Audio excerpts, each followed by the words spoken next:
Thank you all for joining the Laws of Nine podcast. I am Rodrigo Muñoz Zamora. Welcome to my humble abode. As a bartender who enjoyed drinking countless amounts of spirits, I'd wake up hungover and feeling morally disgusted at my actions and lack of self-control. Dozens of times I'd say, I'm not gonna drink for a week or a month, and most of the time I'd say never again. Somebody would offer a drink and I'd tell them about my journey into not drinking. I never lasted for more than 1 week.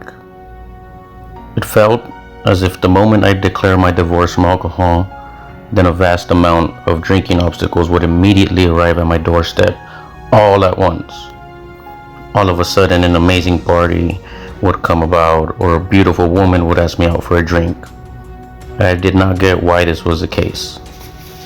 Karma is a built-in moral law of retribution, saying all the good and bad things you do have consequences, which one must inherit at some point or another. Nishkama karma, which is a selfless or desireless action, meaning whatever action you take, it must be done while renouncing the fruits or benefits of that action. One must not generate future karma. Future karma will keep you forever bound in the endless cycle of continued reincarnation. When you begin to leave the cycle of karma, all former debts will show up and demand payment. For example, someone who decides to begin a spiritual life or become enlightened will often suffer grave losses of family, or a health sickness, or a bombardment of negative actions. That's because karma is clearing up the debt owed. If you're living a regular life, just moseying about, then there will be no hurry as to clear your debts. However, as soon as one embarks on a spiritual journey of life, a frenzy of hurrying occurs. When it rains, it pours, they say. In Christianity, it's said that if you plan to change your life, you mustn't let the devil know. As soon as the devil finds out that you want to leave his power, he will come at you with all his might. The moment the devil hears you say New Year's resolution, he will be at your doorstep with 365 days of challenges and obstacles. In Zen, a great deal of it is centered on acting without premeditation. Have intention and act simultaneously. You escape both karma and the devil. Get free from karma without previous announcement. How do you do this, you ask? One must outsmart the devil. Just say to yourself, I don't feel like drinking today, but no biggie. Tomorrow comes about and you just say, I don't feel like drinking today either. No biggie. And so forth. You must never let your intention be known. So, you must not let the devil, aka yourself, know of the intention. Use intelligence rather than effort. Use cleverness rather than muscle. Think smarter, not harder.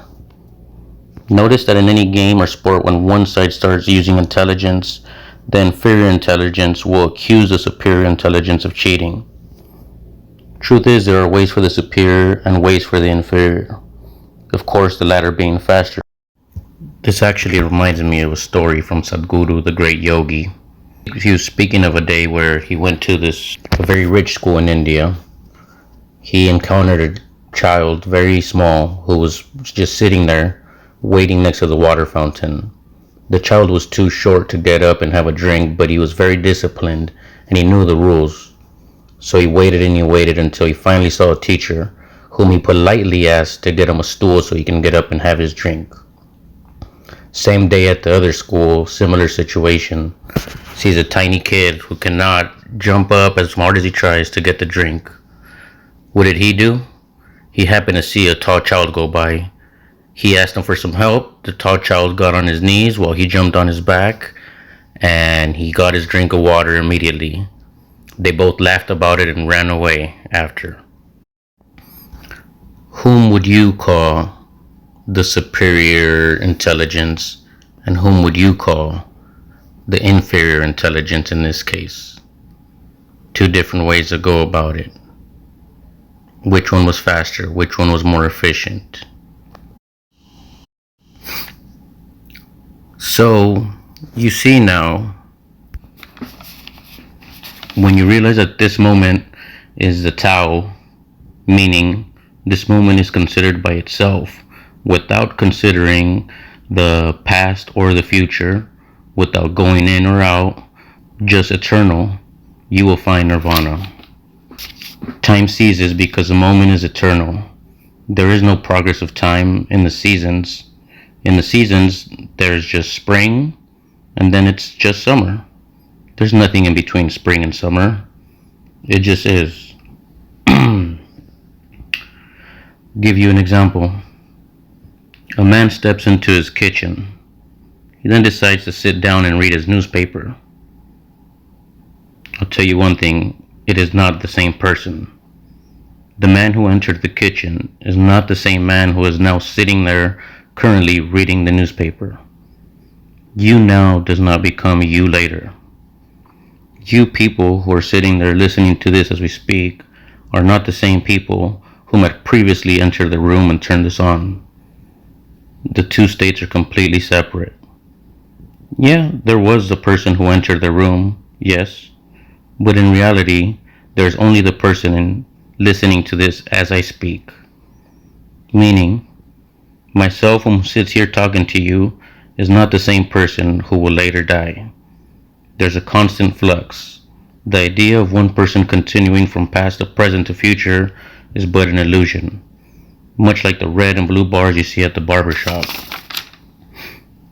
Are the lines going upward or downward? Which of the two is first and which is the second? The blue or the red? Where do they start?